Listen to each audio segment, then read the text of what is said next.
Beleza.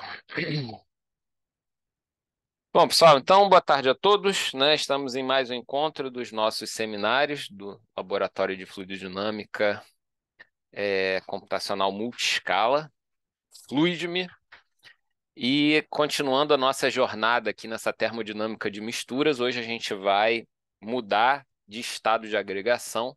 A ideia é a gente conversar um pouquinho sobre o estado líquido, né? A gente já falou bastante de gases, eu acho que a continuação daquela temática acaba sendo um tanto quanto bem orientada pelo que a gente já conseguiu trabalhar, né, nas conversas, nos encontros anteriores, mas aí hoje a gente tenta, pelo menos, dar um passo na jornada dessas misturas líquidas, que tem algumas coisas estruturalmente diferentes para a gente se situar em relação aos gases. A gente também, pelo que eu estava vendo no cronograma, a gente já está meio que em rota de finalização, pelo menos desse período, né? Se não me falha a memória, é, excluindo o encontro de hoje, a gente teria mais 3 encontros apenas, né? E assim, a gente ainda está nos líquidos, né?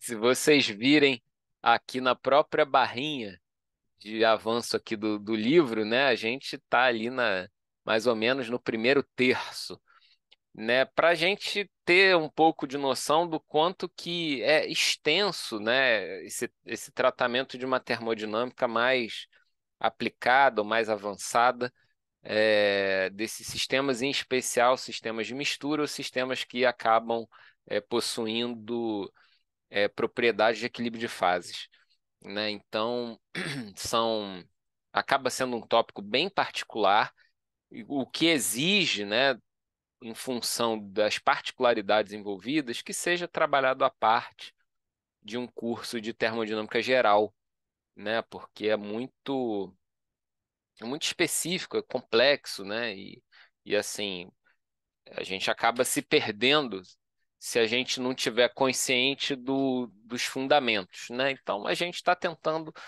pelo menos pavimentar um pouquinho, colocar um cascalho ali num terreno arenoso desses fundamentos, né? E aí hoje a gente começa a falar um pouquinho dessa parte de líquidos. Então a gente chega no capítulo 6 do livro, fugacidades em misturas líquidas, funções de excesso. Tá? Eu estava vendo até o capítulo anterior, o capítulo 5,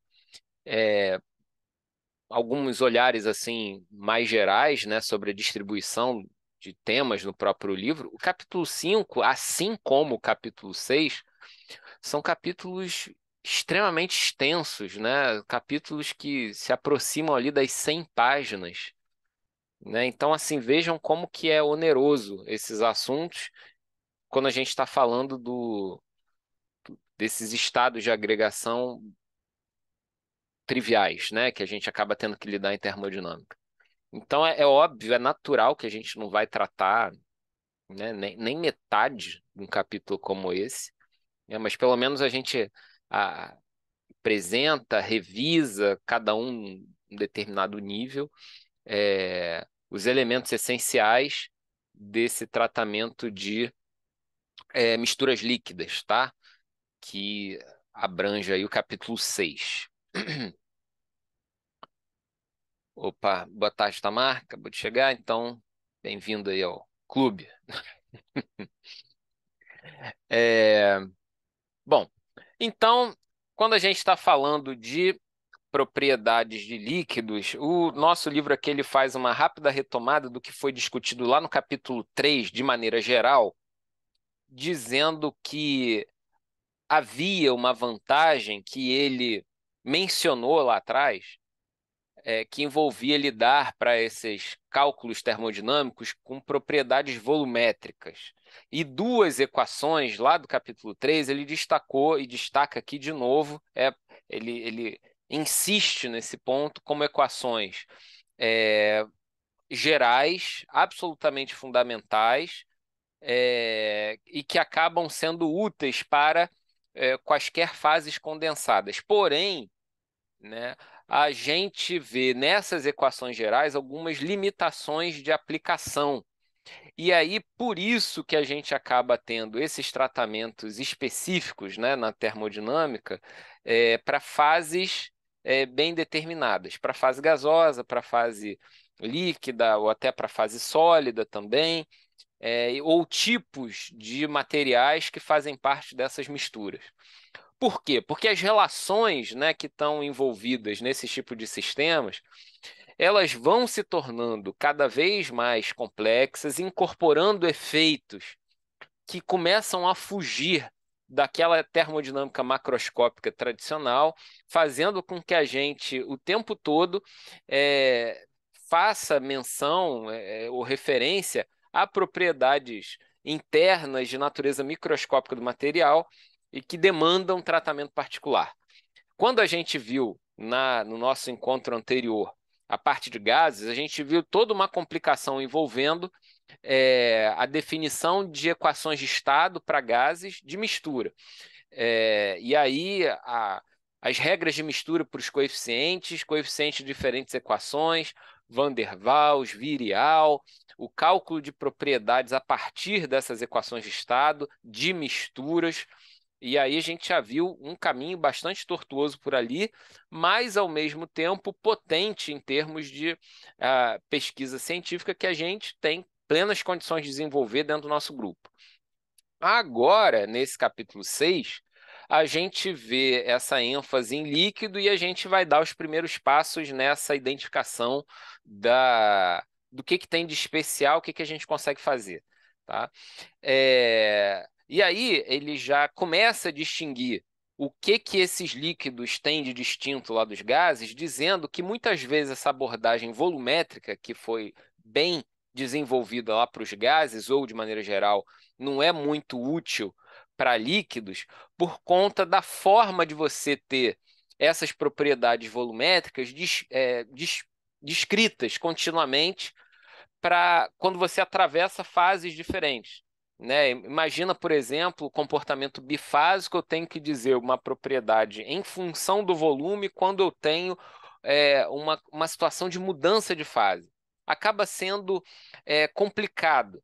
E, e aí a alternativa, né, que a gente encontra quando a gente está lidando com líquidos, é fazer um tratamento de líquidos a partir de um nome que vai ser muito especial, que é a solução líquida ideal.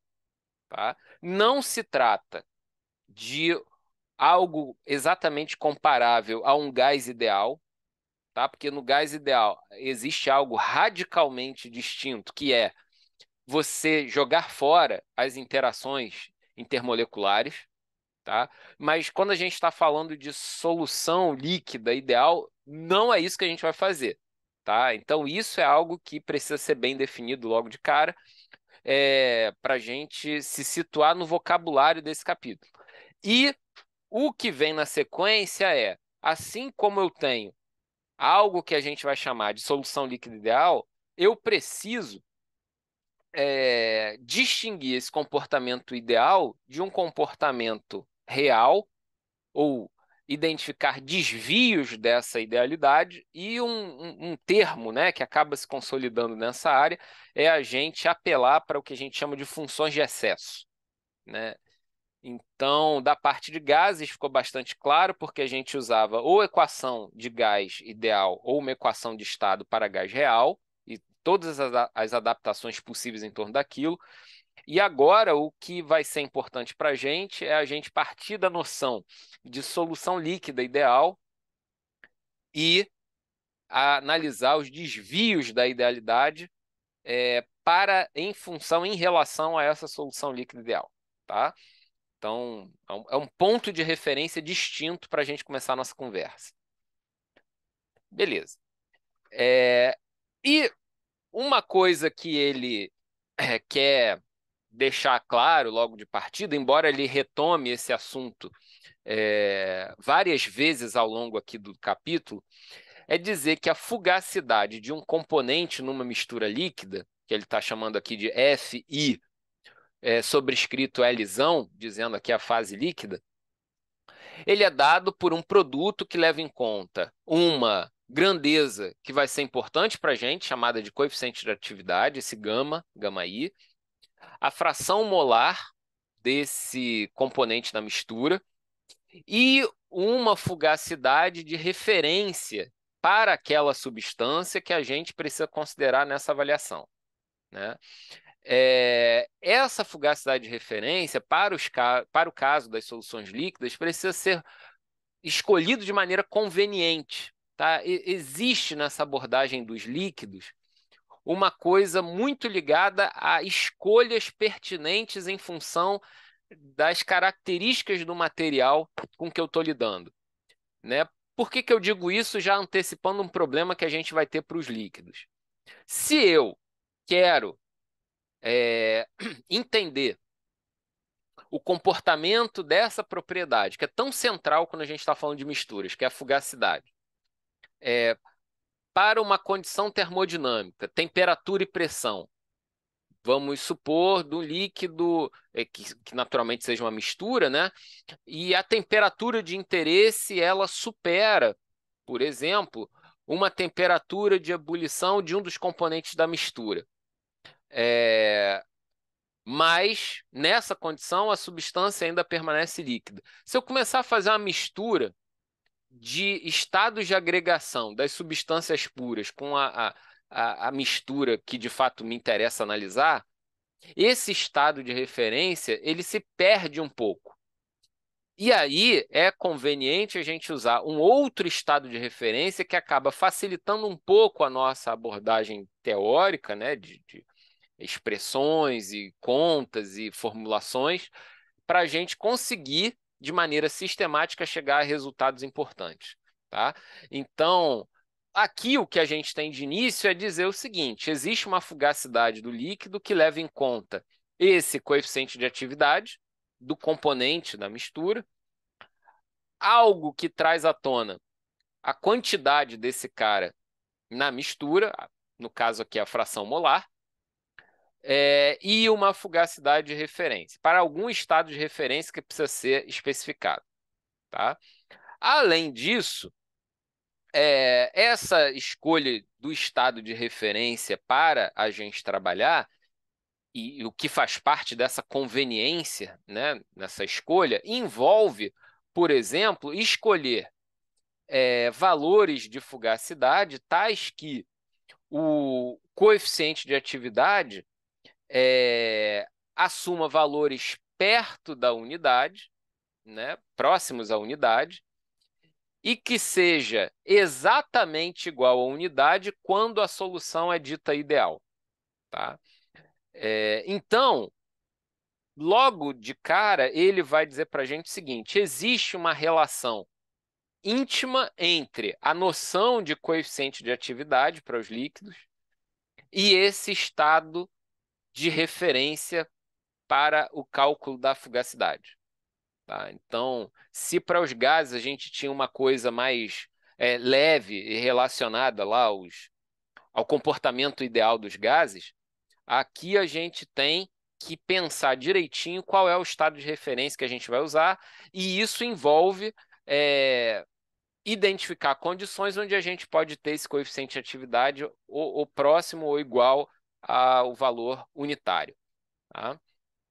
Até porque, quando a gente está falando de misturas líquidas, isso é um problema de nomenclatura que a gente tem, existem duas noções, que são noções importantes que ele vai desenvolver ao longo desse capítulo, que é a noção de solução ideal. Solução ideal em qual sentido? E aí, né, já adiantando, segundo o que ele próprio propõe aqui no livro, é uma solução ideal no sentido da lei de Raoult ou uma solução ideal no sentido da lei de Henry. Tá? Então, existem dois sentidos quando a gente fala de solução ideal para misturas líquidas. Solução ideal no sentido de lei de Raoult ou solução ideal no sentido de lei de Henry. Ou seja, por aí a gente já vê que o assunto já ficou complicado. A própria ambiguidade ali do nome, né? Ideal, solução ideal em qual sentido? É cheio de avisos prévios, né? Tudo que a gente está falando precisa de muitos avisos iniciais para que a gente não se atrapalhe na hora de entender a formulação que esteja porventura sendo usada. E aí, bom, então naturalmente o primeiro passo é trabalhar essa noção de solução ideal, mas eu achei que o ponto de partida dele foi muito legal assim para a gente se organizar de maneira ampla, né? Não só ligado aqui à termodinâmica de misturas e tal, mas um comentário que ele faz geral aqui, que eu até marquei, botei essa seta vermelha para não esquecer, que ele diz o seguinte, eu acho que isso vale a gente pensar um pouquinho. Não, então, a história da ciência moderna mostrou repetidamente que a descrição de uma grandeza da natureza pode frequentemente ser alcançada de maneira sucessiva, com sucesso, né? Pela idealização, primeiro pela idealização de um fenômeno natural, ou seja, ajustando um modelo simplificado do ponto de vista físico e matemático, que descreve de maneira imediata, de maneira simples, o comportamento essencial daquele sistema ou daquele fenômeno, desprezando os detalhes. Eu achei essa ideia, né? Porque assim, são retomadas às vezes de assuntos óbvios, mas é bom a gente lidar com a obviedade para sempre colocar a cabeça no lugar, independente do assunto aqui que a gente esteja trabalhando na nossa pesquisa. O que ele está dizendo é o seguinte: existe nessa forma de trabalho convencional que a ciência moderna estabeleceu, que tudo envolve uma idealização, modelos que são simples e que parecem dizer muito do comportamento do sistema, mas esse dizer muito não é dizer muito de maneira detalhada, mas dizer muito do que é essencial e desprezando os detalhes. Eu falei, poxa, essa frase ela é importante, porque quando a gente olha, até pensando nos gases, que é algo que a gente tem sempre reverberando na nossa cabeça, quando a gente fala, pô, da equação dos gases ideais e a gente compara com uma equação dos gases reais, a gente vê, nossa, a equação dos gases reais, ela é muito melhor do que a equação dos gases ideais, porque ela descreve um comportamento mais realista com relação aos dados que a gente consegue obter experimentalmente. Porém, a equação dos gases ideais, né, apelando aqui para falar dos gases, embora o capítulo seja dos líquidos, ela traduz uma essência, que é uma palavra complicada, mas eu acho que a gente consegue se entender aqui, uma essência desse comportamento dos gases, abrindo mão dos detalhes. Por exemplo, numa equação tipo gás ideal, PV igual a nRT, olha que curioso, não importa quem é a substância. Importa a quantidade avaliada em termos de número de mols. Ou seja, independente de qual for a substância, eu tenho uma relação entre pressão, volume e temperatura que se dá de acordo com aquela estrutura, PV igual a nRT.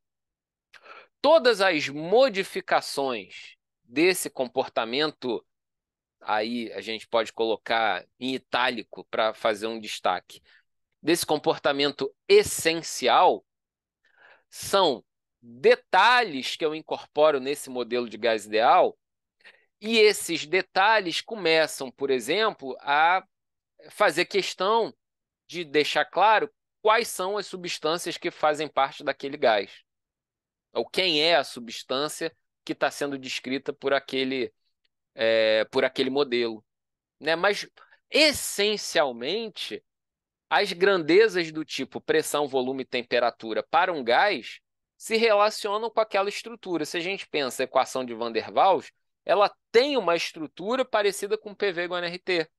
Só que eu coloco detalhes nessa equação. Detalhes que envolvem, por exemplo, considerar uma redução de pressão no termo, como se fosse uma pressão corrigida. Detalhes que envolvem, por exemplo, considerar o volume efetivamente disponível para a movimentação do gás. Mas, de maneira geral, existe um volume que é ocupado por aquele gás, existe uma pressão que é desempenhada por aquele gás, e a estrutura daquele modelo ideal já diz muito sobre o comportamento daquele sistema. Esse parágrafo, então, na verdade, ele está dizendo o seguinte, que nós não temos, vamos dizer assim, a autorização para abrir mão desse comportamento ideal e nos lançarmos cegamente ao tratamento de modelos mais complexos, porque a essência das relações, das grandezas importantes do sistema que nos interessa, está ali naqueles modelos ideais. As relações intrínsecas mais elementares já se demonstram nos modelos ideais. E essa é uma abordagem, uma noção que eu acho que vale para qualquer coisa que a gente esteja fazendo em relação às coisas com que a gente lida, né? Com os sistemas que a gente está acostumado a lidar, desde que seja a fratura de um sólido ou o comportamento de um gás no estado de fluido supercrítico. Entendeu? Então, eu achei legal, né, essa ideia de idealização como um abrir mão dos detalhes. Né? Veja que é um pouco diferente do que a gente costuma ouvir. A gente sempre pensa assim, o modelo ideal ele é ruim para descrever como de fato a natureza é. Ele está falando meio que na contramão disso. Não, o modelo ideal descreve a essência do que a natureza é, sem os detalhes, sem as particularizações. Né? Então, eu achei legal essa ideia, porque valoriza, né? Bota, e isso é essencial para a termodinâmica, botar esses modelos ideais nos seus lugares certos. A gente sempre vai ter que fazer uso deles. Né? E aí a gente tem que se colocar a seguinte pergunta: que detalhes eu estou jogando fora quando eu estou usando modelos mais simples? Do que eu estou abrindo mão? Né? E o peso disso que eu estou abrindo mão? Qual a relevância quantitativa disso que eu estou abrindo mão? Né? É algo que, às vezes, nesse emaranhado de formulações a gente se perde, mas, às vezes, é isso que está em jogo no nosso trabalho mais quantitativo, vamos dizer assim. Né? Bom, então, superada essa ideia, ele vai dizer que uma solução líquida ideal é aquela em que, numa determinada pressão e temperatura, a fugacidade de cada componente é proporcional a alguma medida adequada da sua concentração, usualmente a fração molar. Então, aqui a gente tem uma definição geral do que se trata uma solução ideal. Solução ideal é aquela em que a fugacidade ela é proporcional a alguma medida de concentração, tá? E não necessariamente é a fração molar, mas acaba sendo muito conveniente, tá? Isso, é proporcional a essa medida da concentração. Isso para todos os componentes, tá? E essa constante de proporcionalidade é dependente é dependente da temperatura e da pressão, mas independente dessa concentração, dessa medida de concentração. Tá? Então, veja que a noção de solução líquida ideal, né, ela é bastante ampla. Bastante ampla.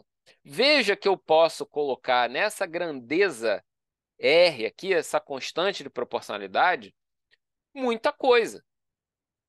na verdade, esse comportamento de ser uma reta, né, de alguma forma, ele pode ser calibrado de diferentes maneiras, e aquelas duas abordagens que eu mencionei lá atrás, elas vão ser as grandes referências para definir quem é esse valor de R. Se vai ser uma solução ideal segundo a lei de Raoult, ou se vai ser uma solução ideal segundo a lei de Henry. Tá? Então, tudo envolve, né, lidar com essa constante de proporcionalidade. Tá? Beleza. E aí, bom, dentro desse manejo dessa equação que a gente apresentou, né, se a gente considera que essa fugacidade da substância de interesse ele é dado pela própria constante de proporcionalidade, isso significa que a gente tem o coeficiente de atividade, o coeficiente de fugacidade dessa substância igual a 1. Tá? E esse resultado aqui, ele acaba valendo para a faixa de composição toda, tá? De xi igual a 0 até xi igual a 1, se a solução é ideal de acordo com a lei de Raoult. Então, aqui ele já começou a fazer a distinção que nos interessa. Tá? Se aquela relação vale para uma faixa de composição que se estende de x igual a 0 a x igual a 1, a solução vai ser chamada ideal no sentido da lei de Raoult. Tá? Porém, alternativamente, tá? Esse estado de referência vai ser complicado considerar ele ao longo de toda uma faixa de composição de x igual a 0 até x igual a 1, porque pode acontecer mudanças de estado de agregação ao longo desse processo de variação composicional, ou em função da condição termodinâmica em que eu me encontro. Então, situações onde aquela constante de proporcionalidade vale para uma pequena faixa de concentração, onde para um dos componentes aquele fator de concentração é próximo de 0, também vai ser chamado de solução ideal, só que nesse caso a gente tem a ideia de solução ideal diluída, que vai ser a noção de idealidade associada à lei de Henry. Tá? Então, por um lado, uma validade geral, um enunciado mais forte, que é o que está prescrito pela lei de Raoult. Ou um enunciado mais restrito, válido para soluções diluídas, que está ligado à lei de Henry, da solução diluída ideal. Tá? Então, são duas noções de idealidade que a gente tem que ter clara na nossa mente. E qual vai ser melhor? Bom, essa ideia da relação que vai ser melhor para os nossos interesses primeiro, aquela que vai ser mais fácil da gente manejar do ponto de vista dessas relações matemáticas. Em termodinâmica, a facilidade de manejo matemático é muito importante. E, por outro lado,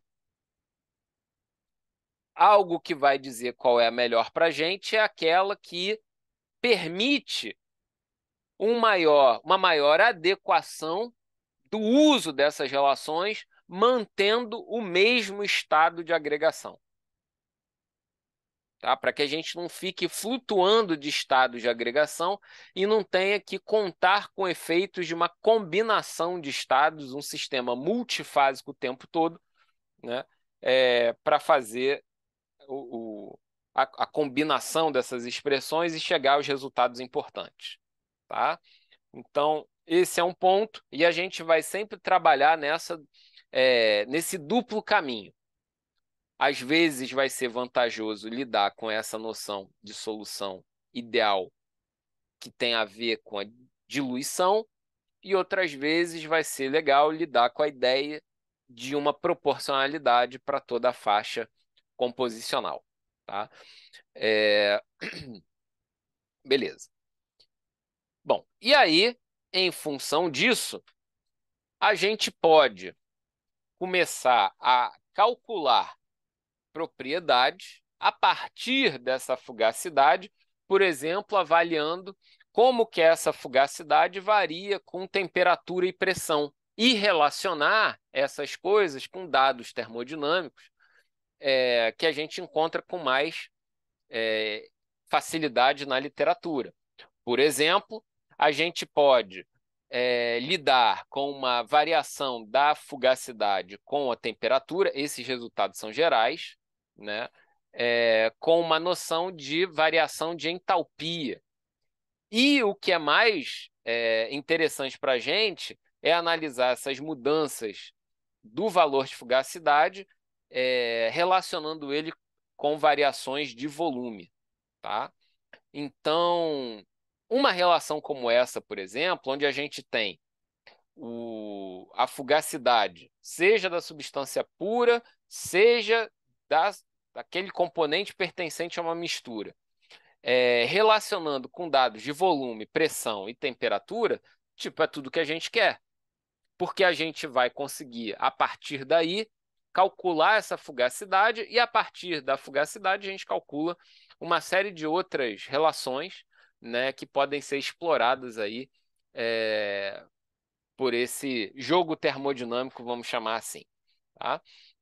Veja que dessas relações que aparecem aqui, começa também, por conta dessa ideia de um estado de referência, a exigir de nós um excesso de índices para que a gente não se perca com relação a essa referência. Por exemplo, nessa derivada do logaritmo da fugacidade em relação à temperatura, mantidos pressão e a composição fixas, eu tenho a entalpia molar do componente I na fase líquida, que ele está chamando de H barra, e a entalpia da substância pura no estado de gás ideal, que é o H+. Aqui, do caso puro, vai ser simplesmente a entalpia do líquido puro, H sem nenhum índice, apenas o da substância, em relação à entalpia do gás ideal. E por aí vai. Né? Da mesma forma, o V barra diz respeito ao volume parcial molar da substância I, e aqui o 100 barra o volume parcial, o volume molar, desculpa, da substância I pura. Né? Então começa a aparecer a necessidade de um monte de índices para a gente se situar nessa sopa de letrinhas. Né? Isso causa uma complicação na termodinâmica, porque começa a faltar letra, né? E a gente tem que ficar enfeitando essas letras que a gente acaba usando e que são quase que padronizadas, né? Ninguém vai usar outra letra para o H, né? Mas para dizer o que a gente precisa e sem ficar onerando muito em escrever por extenso esses estados, essas condições de referência, botar mais asterisco, barra, chapeuzinho e tal, né? E aí cada livro vai ter uma notação diferente e rapidamente a gente se perde quando a gente está estudando o assunto, né? Então, um primeiro trabalho necessário quando a gente está tentando aprender termodinâmica, mesmo que seja de maneira individual, para a gente só, antes de qualquer pretensão de divulgar isso para outra pessoa, é a gente ter para nós, individualmente, né, esse nosso dicionário de símbolos. Vamos botar assim. Esse nosso dicionário de símbolos. Esses símbolos precisam fazer sentido para a gente, individualmente. Né? Nem que eu tenha um dicionário de símbolos e o Matheus tenha outro, mas que cada um de nós, individualmente, consiga se entender nessas formulações que estão sendo construídas. E aí a gente pode passar a ter que usar, desculpa, pode ter que vir a usar um determinado software de simulação termodinâmica, alguma coisa assim, que o pessoal está começando a explorar agora, e vai ter que se adaptar à nomenclatura utilizada ali pelo software, numa documentação que geralmente é incompleta, como vocês já estão começando a ver, né? Os manuais, às vezes, tornam o aprendizado bastante obscuro, né? E quando a gente não tem essa padronização de nomenclatura, a coisa acaba se tornando mais complicada, né? Então, precisa inicialmente fazer sentido para a gente, né? Tá. É...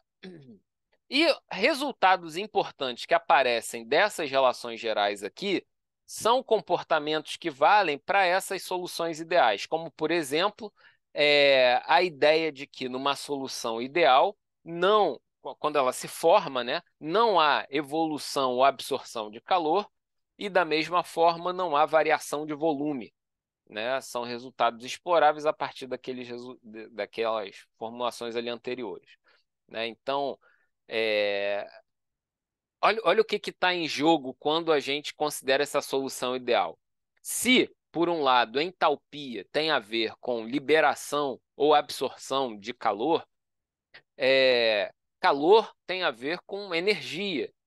Então, existe algum parâmetro de natureza energética que, ao misturar duas substâncias, elas têm um comportamento que a gente vai chamar de ideal se eu não observo essa fuga de calor ou absorção de calor. O que seria essa emanação ou essa absorção de calor?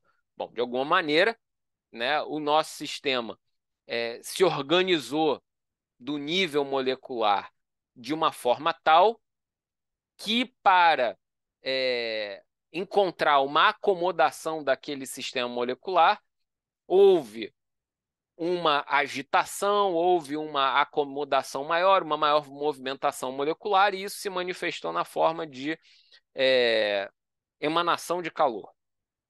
Por outro lado, pode ter havido a necessidade de que, para esse arranjo acontecer, eu tenha que chegar num nível de movimentação tal, e isso se faz pela absorção de calor, né?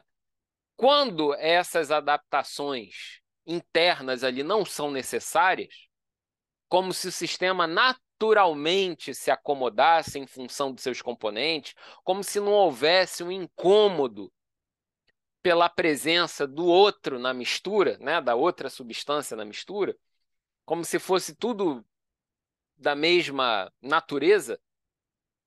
Isso é um pouco do que está em jogo no comportamento ideal. Da mesma maneira, quando não há aumento ou contração de volume, o que tem a ver também com essa acomodação molecular, com interações que vão se formar ou se desfazer, quando eu misturo essas substâncias que interessam na mistura, isso também, né, quando não há essa variação de volume, propriedade macroscópica, isso também caracteriza a nossa solução ideal, tá?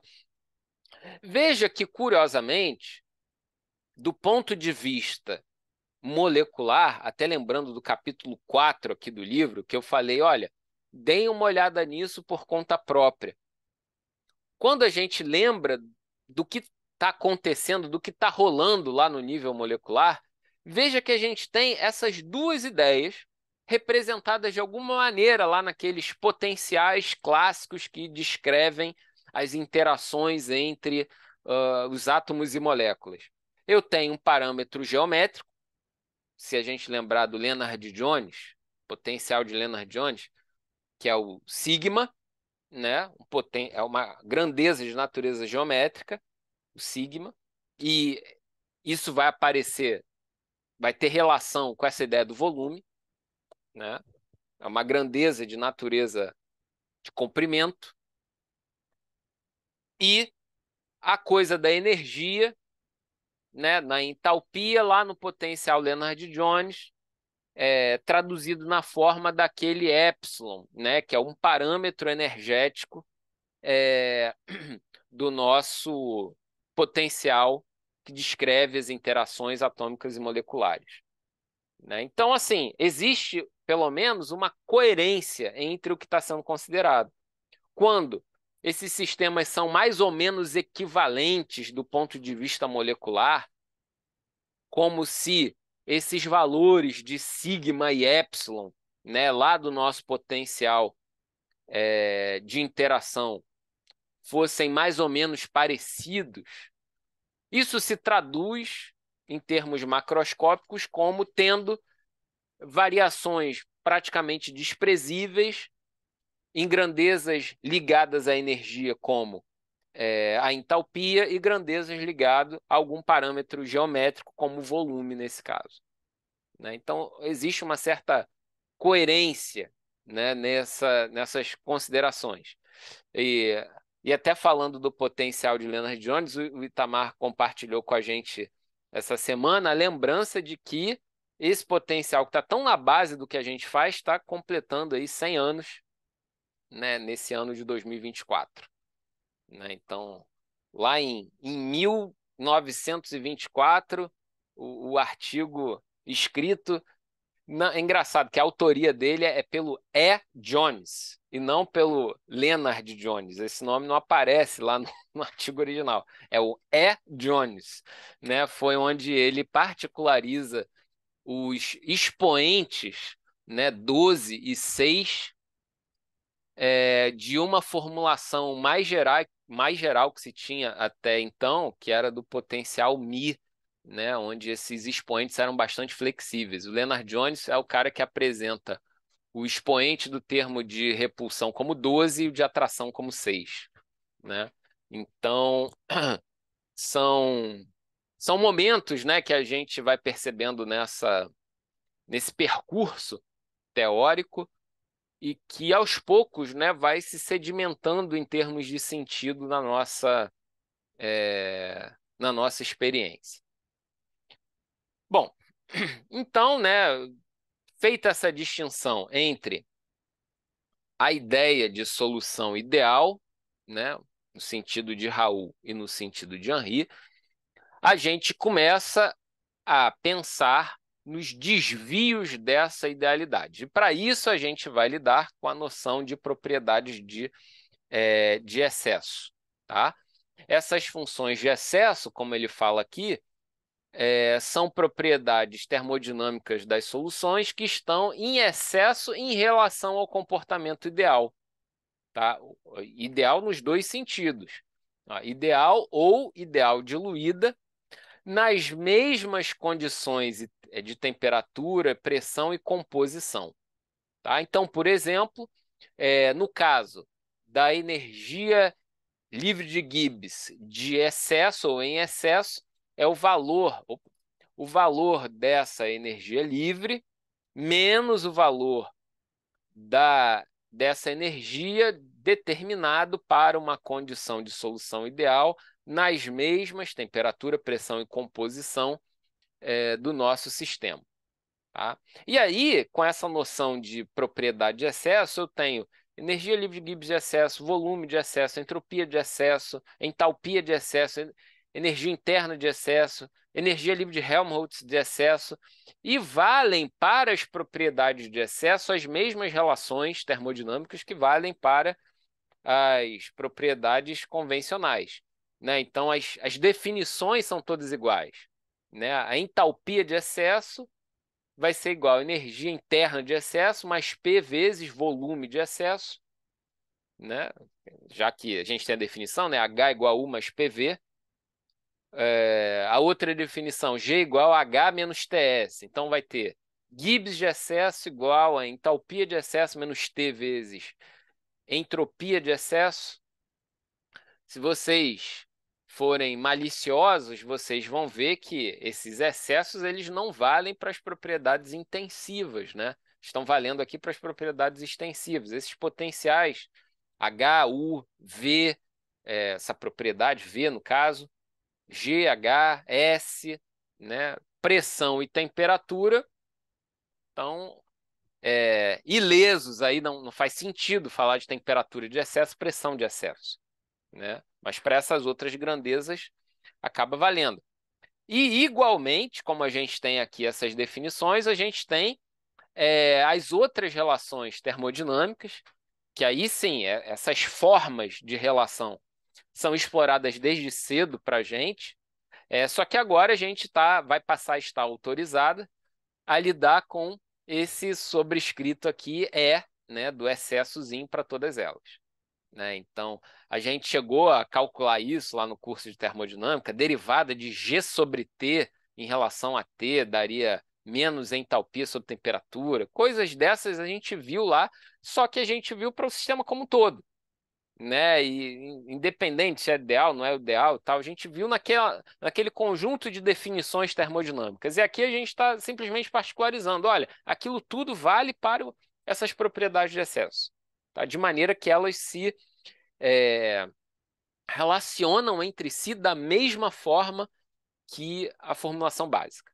Tá? Então, nesse aspecto, essas propriedades de excesso não têm nenhuma inovação em relação à formulação clássica. Tá? Não é nisso que há diferença. A diferença vai ser como é que eu calculo alguma delas para conseguir fazer a relação para as outras. Tá? É aí que está o problema.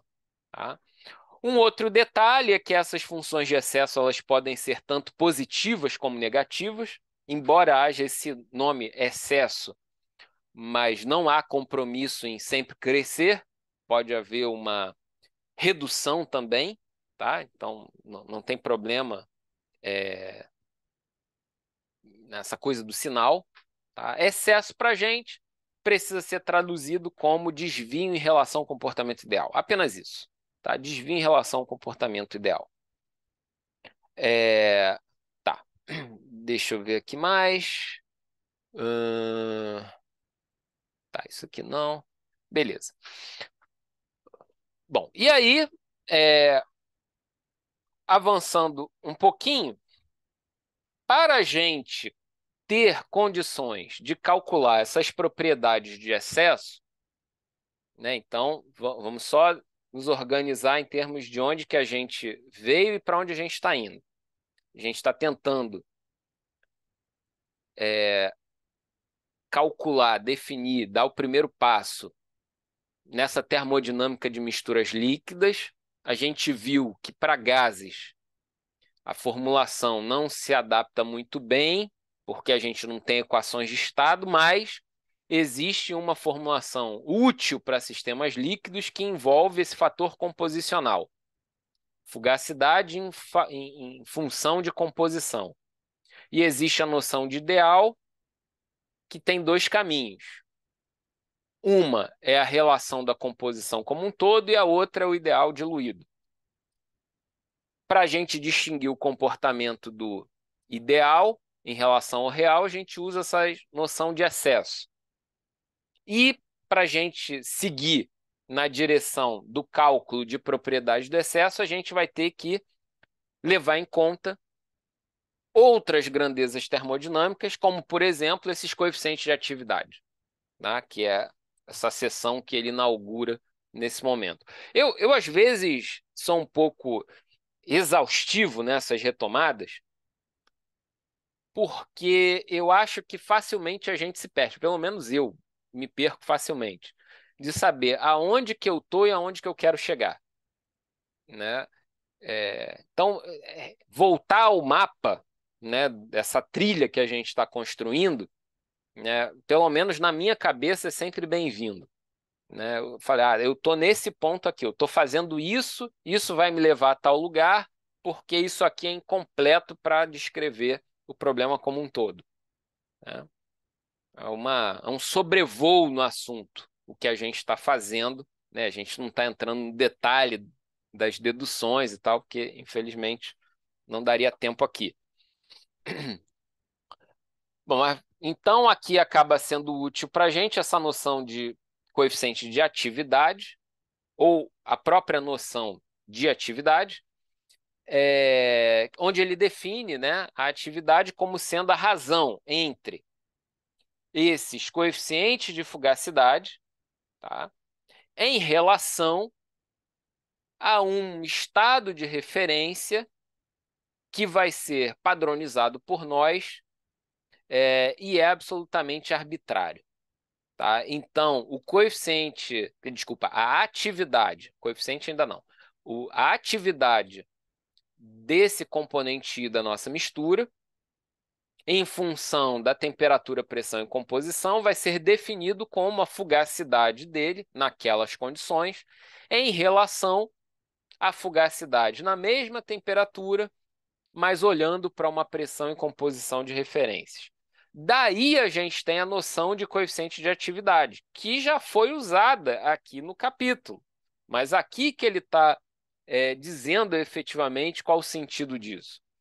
O coeficiente de atividade vai ser uma razão dessa atividade em relação a alguma medida conveniente de concentração, que usualmente é a fração molar. Então, aqui essa definição como coeficiente de atividade, o γ como a razão entre a atividade é essa, calculada como uma razão de fugacidade em relação ao estado de referência, e uma medida de concentração, que geralmente é a fração molar. Tá? Aí a questão é como é que eu relaciono essas coisas para calcular propriedade de excesso ou desvios da idealidade. Tá? Então, por exemplo, aqui, fruto de relações mais amplas, né, a gente tem aqui a variação dessa energia livre de Gibbs parcial molar de excesso, calculado como a diferença entre comportamento real e ideal, e RT vezes o logaritmo dessas fugacidades, dessa diferença aqui de fugacidade. Essas propriedades acabam sendo aglutinadas de maneiras convenientes, de modos convenientes, para a gente ter várias formulações que podem ser usadas, como, por exemplo, essa daqui, essa equação 623, onde aparece aquela constante de proporcionalidade que apareceu lá no início do capítulo. Constante de proporcionalidade é essa que vai se ligar às duas definições de solução ideal. Solução ideal à la Raoult ou a solução ideal à la Henry. Tá? Agora, como que eu vou calcular essas propriedades como energia livre de Gibbs parcial, molar, de excesso, né, a partir dessas duas referências? Qual vai ser mais conveniente? Depende do sistema que a gente está lidando. A gente poderia dizer como uma regra geral, mais ou menos aplicável, que quando eu tenho a garantia de que tudo vai ficar líquido, que eu estou no mesmo estado de agregação, passeando nesses estados termodinâmicos que me interessam para fazer contas, incluindo o estado de referência, vale mais a pena a gente usar formulações do tipo lei de Raoult. Por outro lado, quando existe o risco de mudança de estado de agregação, mudança de fase, mudança de estado físico, vale mais a pena a gente usar a formulação de idealidade ligada à lei de Henry. Tá? Daqui a pouco existem uns gráficos ali que ilustram o sentido dessas coisas, né? Mas vamos em frente.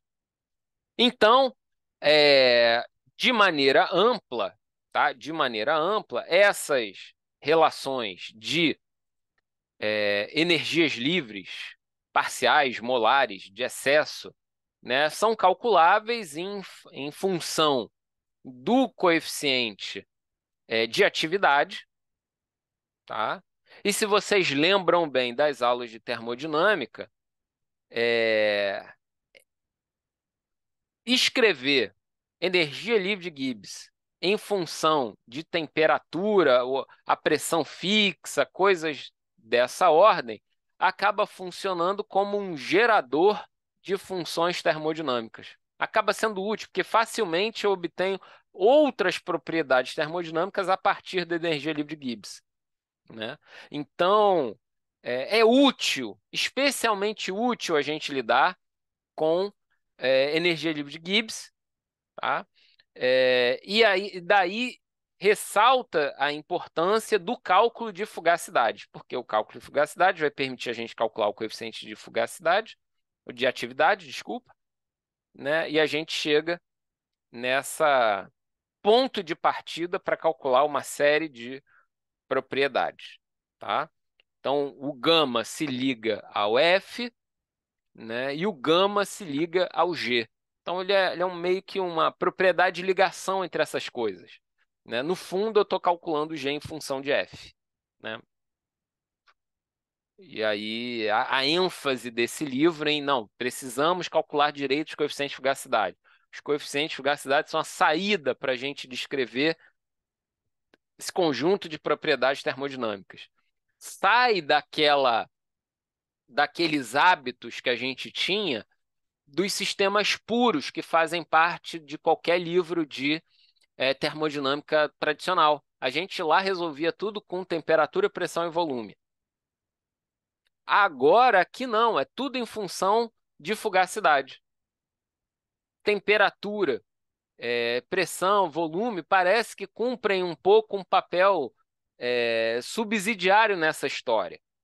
Estão subordinados ao cálculo de fugacidade. E daí a diferença, né? Não vou dizer dificuldade, mas a diferença em termos de tratamento quando a gente está lidando com misturas, né? Eu espero que isso esteja ficando claro para vocês quando vocês tiverem que usar um simulador, quando vocês se prestarem a fazer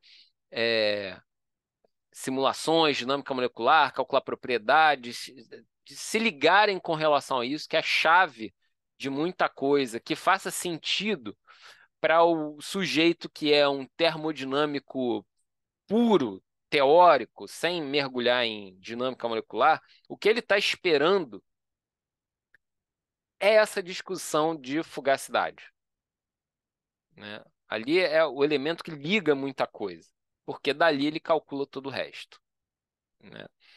Agora, é algo que naturalmente a gente não está tão acostumado a fazer. É um conceito novo, né, que até na própria graduação a gente vê isso muito rápido, né? E a necessidade de aprofundar isso no nível que a gente está. Beleza. Bom, a partir daí, então, o que segue envolve como que eu calculo esse coeficiente de atividade em função, de maneira mais simplificada, em relação às propriedades de fugacidade e composição, olhando para o referencial da substância pura. Tá? Porque parar naquele ponto ali é sempre uma formulação geral, mas a questão é como que eu torno isso um tanto quanto mais prático? Como é que eu traduzo isso no caminho de começar a obter valores para isso de maneira mais realista, tá? E é um pouco do que se segue, né, no tratamento aí do capítulo. Ahn, tá, deixa eu ver aqui. Tá. Tá, aqui ele parte um pouquinho para discussão de como essas formulações se constroem para o caso da solução diluída, né? E aí, onde aparece aqueles R's lá de novo e tal, mas isso eu meio que já comentei. Bom, aqui volta a ser interessante para a gente nesse sobrevoo.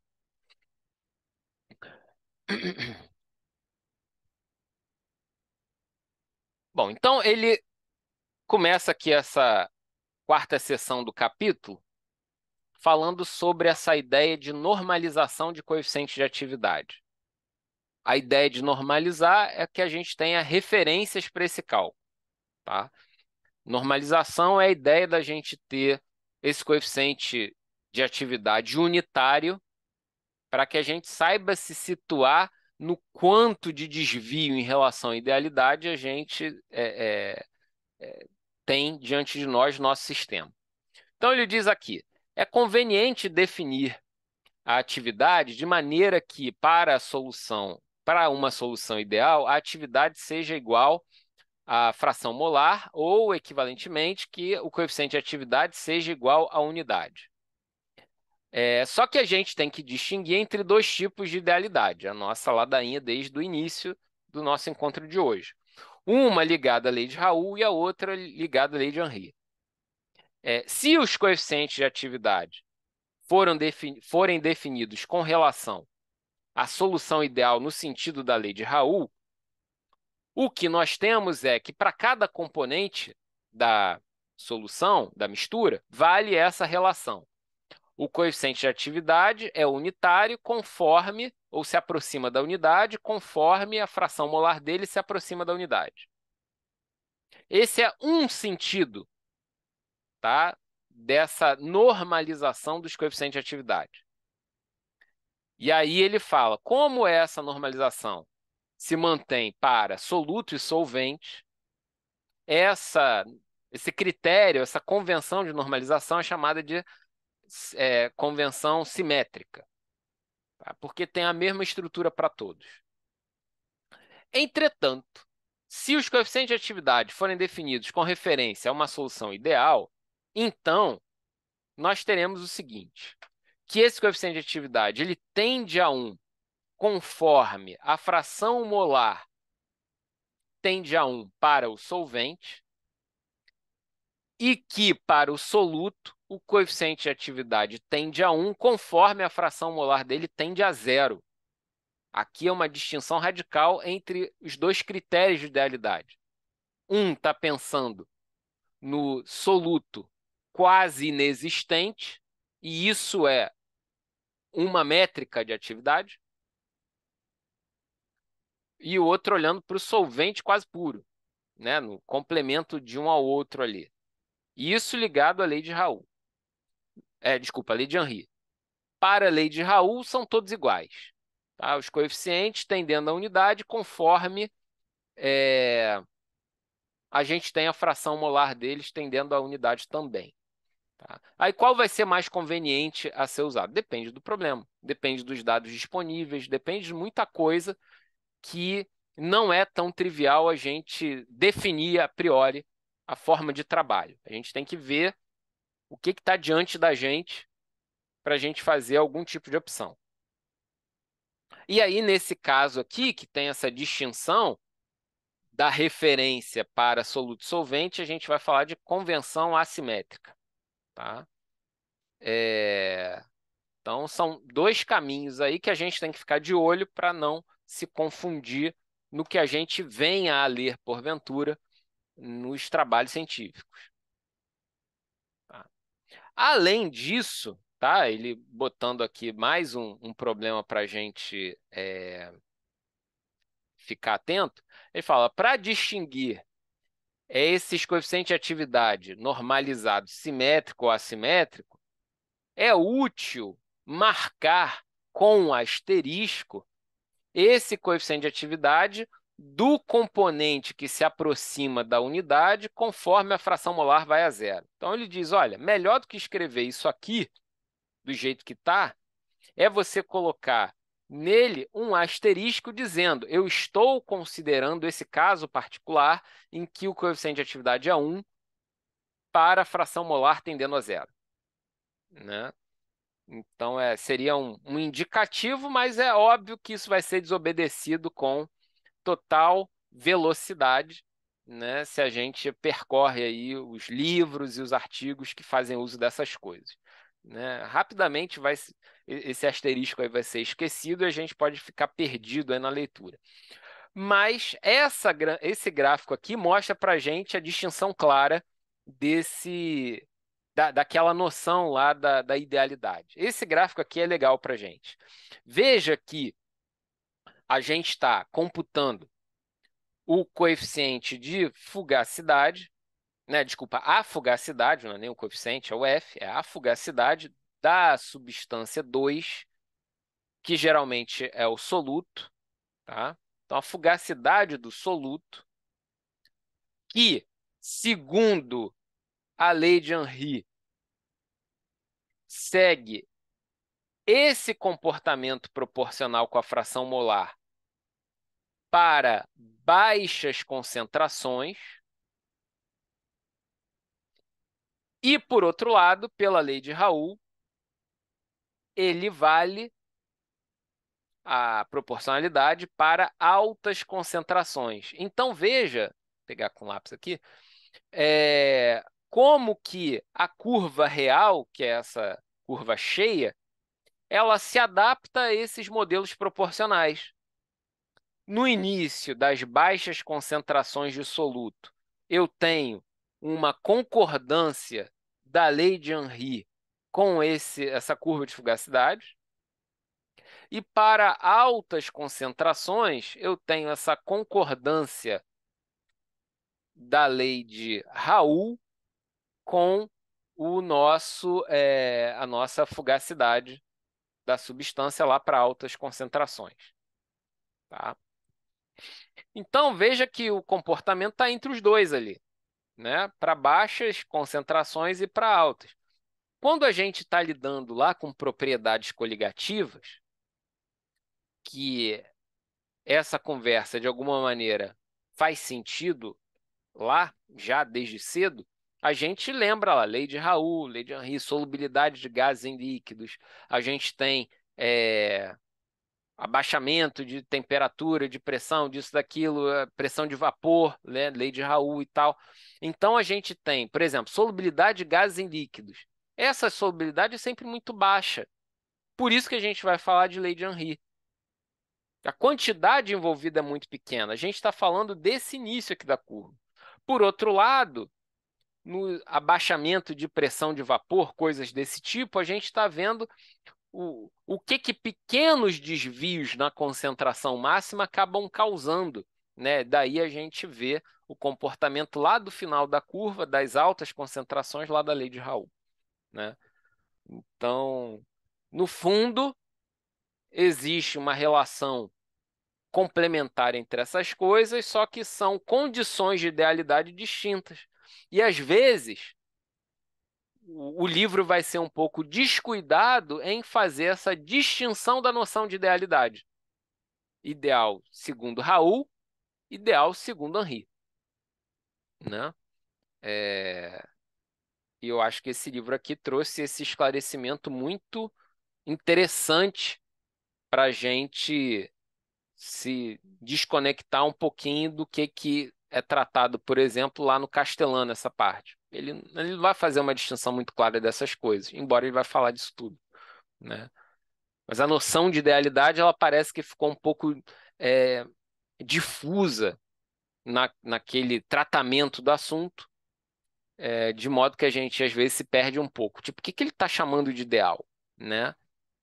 Então, esse é o ponto. Eu não sei se vocês querem comentar alguma coisa, eu estou falando aqui direto, mas às vezes vocês estão aí com algum comentário já entalado aí na garganta e querem aproveitar aí. Como estamos?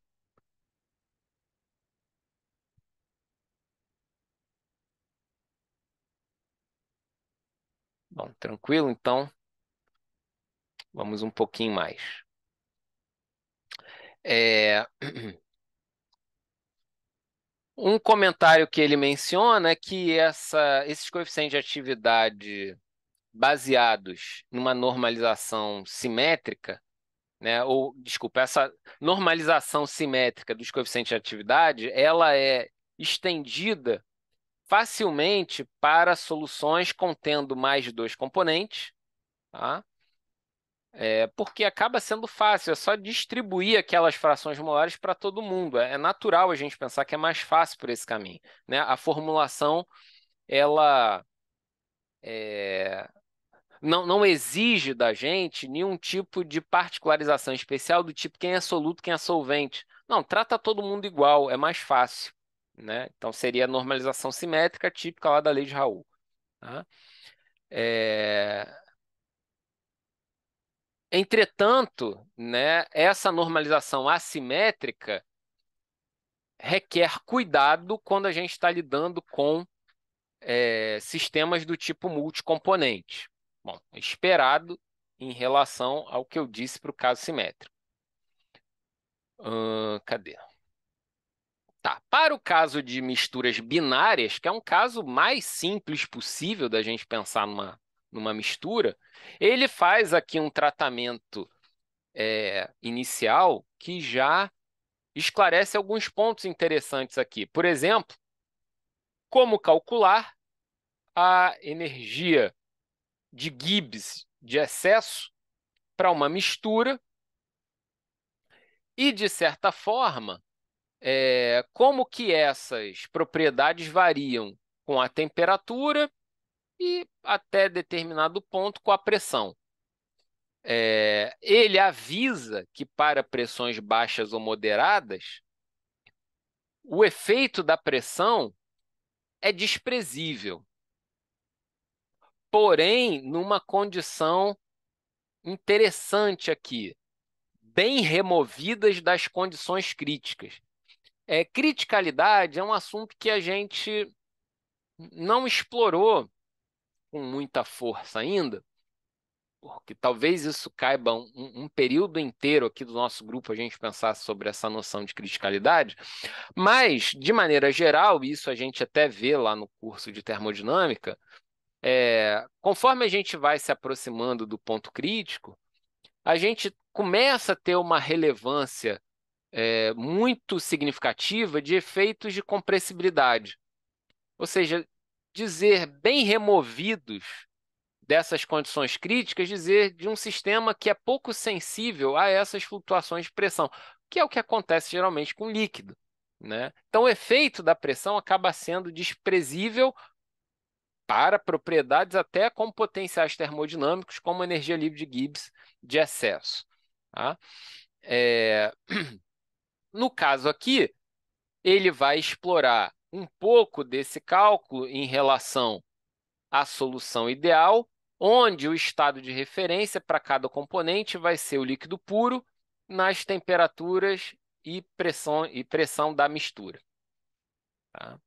Dentro disso, esse era um resultado que eu queria mostrar para vocês, ele fala o seguinte, olha, a forma mais simples da gente calcular essa energia livre de Gibbs molar de excesso para a nossa mistura envolve usar expressões desse tipo daqui. Um mero produto de frações molares, onde eu tenho uma constante que multiplica tudo e é um fator empírico. O que se quer dizer com isso?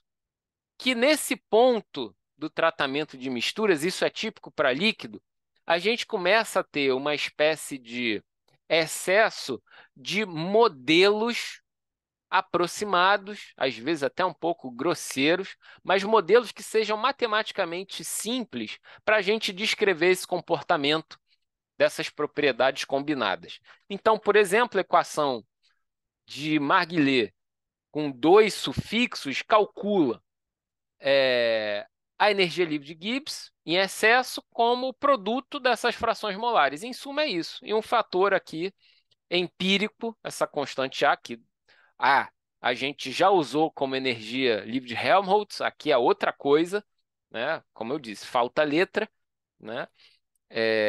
Mas é uma forma bem simplória da gente calcular uma propriedade como essa. Ela obedece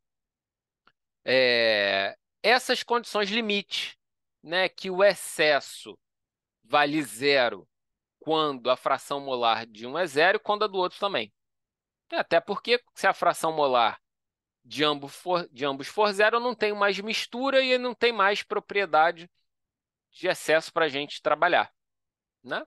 Então, a noção de mistura morre quando eu tenho a fração molar de um dos dois da mistura binária sendo nula, né? Então, a expressão ela precisa traduzir isso de alguma maneira. E essa é uma que bem simples traduz esse acoplamento aí de energias que, aliás, energias sempre aparecem de forma multiplicativa, né? Isso parece que é uma constante aí na nossa abordagem desde cedo aqui que a gente tem conversado. Lá nas propriedades de mistura das equações de estado e tal, toda vez que a gente esbarra no cara da energia, é sempre multiplicando. Bom, e aí, em função disso, a gente tem calculado esse parâmetro A, possibilidade de calcular as fugacidades de cada componente, tá? Explorando essa formulação por vários caminhos. Uma, uma abordagem que amplia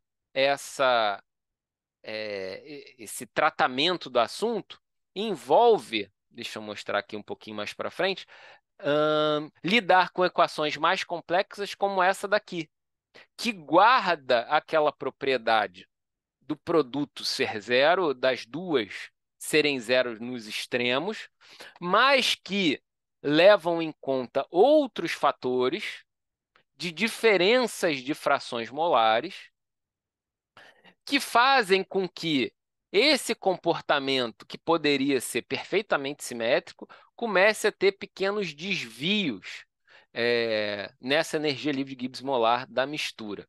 Deixa eu ver um gráfico que ele mostra aqui. Cadê? Não exatamente esse. Tá, eu vou voltar aqui. Ele mostra, na verdade, o efeito de cada um desses termos, tá? Esses termos que aparecem aqui. A, B, C e tal, são esses parâmetros. Aquela versão mais simples do Marguillet era simplesmente o primeiro termo, A vezes x1 mais x2, e esses termos que são adicionados aqui, eles são formas de desviar aquele comportamento que essencialmente já estava descrito por esse pequeno pacote. Né? Então, até aquela discussão, aquele parágrafo que a gente parou lá no início, olha, existe uma essência do comportamento que está guardada nos modelos mais simples, e o resto é para descrever detalhes. Né? Então, os detalhes envolvem esses parâmetros, e a gente sabe que considerar todos esses termos no manejo de dados experimentais acaba sendo muito raro. Às vezes a gente fica só com o primeiro termo e o segundo, e isso já é suficiente para descrever o comportamento todo. Em situações excepcionais, a gente roga um terceiro termo, mas raramente a gente precisaria ter os 4 parâmetros e tal. Isso acaba sendo muito, muito raro e particular. Tá? Daí, o cálculo dos coeficientes de atividade, né? Em função de A, B, C, aí as fórmulas vão tomando esse corpo polinomial de maneira massiva, né? E muitos ajustes de dados experimentais e tudo mais, né? E aí, facilmente a gente precisa do suporte de softwares para fazer a avaliação dessa termodinâmica. Nessa hora aqui, a gente já não consegue mais lidar com as coisas fazendo contas de caderno. Tá? Aqui, as continhas triviais já foram abandonadas há muito tempo. Tá? Então, no mínimo, a gente vai precisar desses métodos matemáticos para fazer essa termodinâmica mais realista em termos de lidar com misturas e os efeitos particulares em função da natureza de quem está sendo misturado. É... Opa, tá. Deixa eu ver aqui. O que mais tinha de interessante? Ah, sim. Ele dá alguns exemplos, tá? De situações que a gente precisa ficar ligado, como, por exemplo, ele menciona uma mistura contendo álcool e hidrocarboneto saturado, né? Então a gente pode pensar, sei lá, álcool, vamos ver o exemplo que ele menciona, 6,7. Etanol e metilciclohexanona, né? Então pensa ali um anel fechado do tipo hexano, alguma coisa assim, né? Com um, um radical ali pendurado, um metil, alguma coisa dessa natureza, misturado ali com álcool, etanol, esse álcool convencional, esse álcool corriqueiro que a gente usa. O etanol, ele tem na sua estrutura enquanto puro, o etanol puro, a forte presença daquele tipo de interação molecular que são as ligações de hidrogênio. Aquilo é muito importante para um sistema do tipo etanol. Veja que, em comparação, coisas de peso molecular mais ou menos parecido seriam gasosos, e o metanol está na fase. O metanol e o etanol estão na fase líquida. Isso marca a presença dessas interações mais intensas. E aí veja que o fato de eu colocar um cara diferente ali no meio, fazer com que haja essa mistura, eu atrapalho mutuamente essas relações de interação. O etanol quer formar ligações de hidrogênio e o metilciclohexano quer fazer interações do tipo Van der Waals, coisas dessa natureza. Então, a presença de um tipo e do outro acaba interferindo no que seriam essas acomodações naturais para os sistemas puros. E isso é o que faz com que as variações nessas propriedades, aqui que eu queria chegar, sejam extremamente ou fortemente dependentes da composição. Tá? Porque o nível de incômodo de uma substância em relação à outra é muito alto. Aí ele faz um comentário aqui, isso é muito particular. Tá, um outro sistema que ele menciona. Esse aqui é bem representativo. O sistema ácido acético e água, né, que são sistemas que ainda admitem uma forma de eletrólito, né? Até o Leão tinha comentado algo disso na apresentação que ele fez. Você tem essas espécies se dissociando no meio em que elas se encontram, então isso coloca em cena efeitos novos, é como se você tivesse mais componentes diferentes na mistura, e veja como é que essas curvas elas não são exatamente simétricas. Até a própria energia livre de Gibbs, que seria o ponto de partida para o cálculo dessas propriedades, eu não sei se vocês conseguem perceber, mas de fazer uma marca aqui. Veja que esse ponto mais alto, esse vértice, ele está um pouco depois aqui dessa região central, né? Então não é perfeitamente simétrico. Isso vai aparecer nas outras propriedades com muita força, né? É isso que a gente acaba encontrando nesses sistemas que têm uma natureza química bem especial, tá? Tá, isso aqui eu não vou mencionar. Deixa eu ver se tinha mais alguma coisa. Tá, não, não, não. Tá, não, acho que era isso mesmo. Deixa eu só dar uma olhada aqui.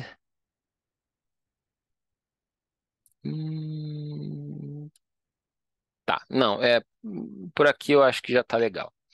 Bom, então, pessoal, com relação a essas misturas de líquido, o recado que fica, pelo menos nesse ponto de partida que a gente deu, e que já foi bastante além do que a gente conseguiu tratar lá no curso de termodinâmica, envolve a gente pensar, primeiro, nessa dualidade da definição de ideal. Em que sentido que eu estou falando ideal? E depois considerar o cálculo de propriedades de excesso. Tá? Essas propriedades elas vão ser a chave para a gente descrever as misturas líquidas e toda a particularização que vale a pena a gente investir energia com as nossas simulações que a gente conduz, seja de um software de termodinâmica, seja de um software molecular, envolve descrever esse comportamento dos desvios em relação às leis idealizadas, né? Ou seja, como está naquele parágrafo marcante lá que eu chamei a atenção, descrever os detalhes. O comportamento geral já está lá no comportamento do modelo ideal. Raul e Henry, né?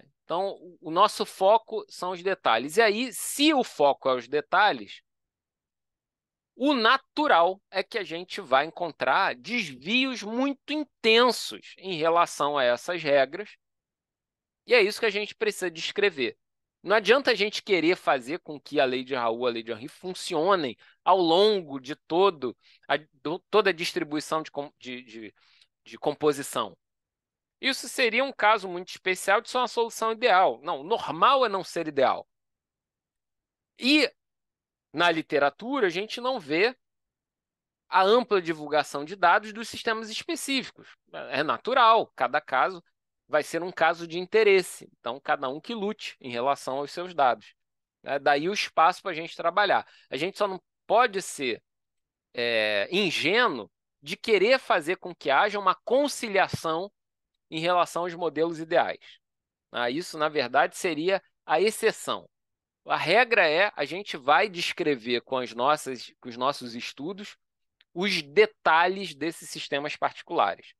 E esses detalhes, o ponto de partida envolve o cálculo de coeficientes de atividade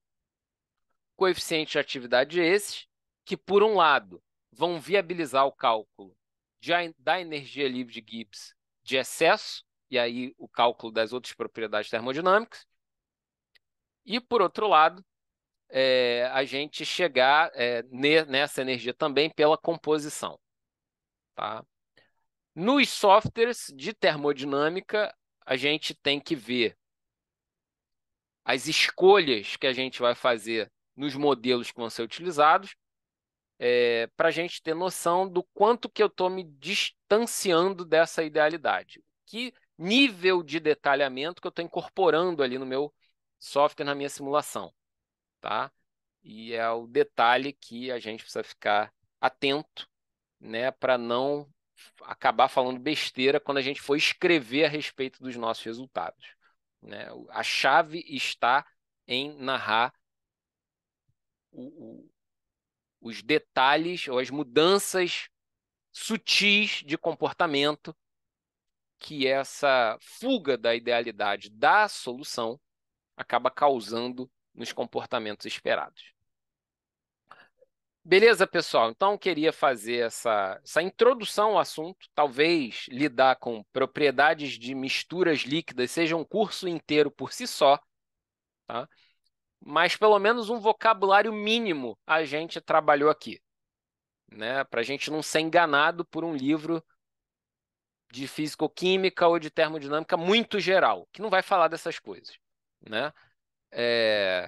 Então, a ideia é só a gente ficar atento e com a possibilidade de escrever algo com sentido, né, com relação a esse tema.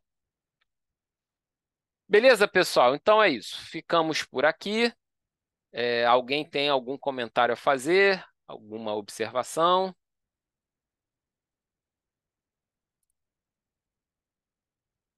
Não? Então eu vou encerrar o nosso assunto aqui de hoje e a gente se esbarra aí pelos corredores ou nas nossas pesquisas do dia a dia. Valeu, pessoal. Então, forte abraço a todos. Obrigado pela presença e até a próxima. Valeu.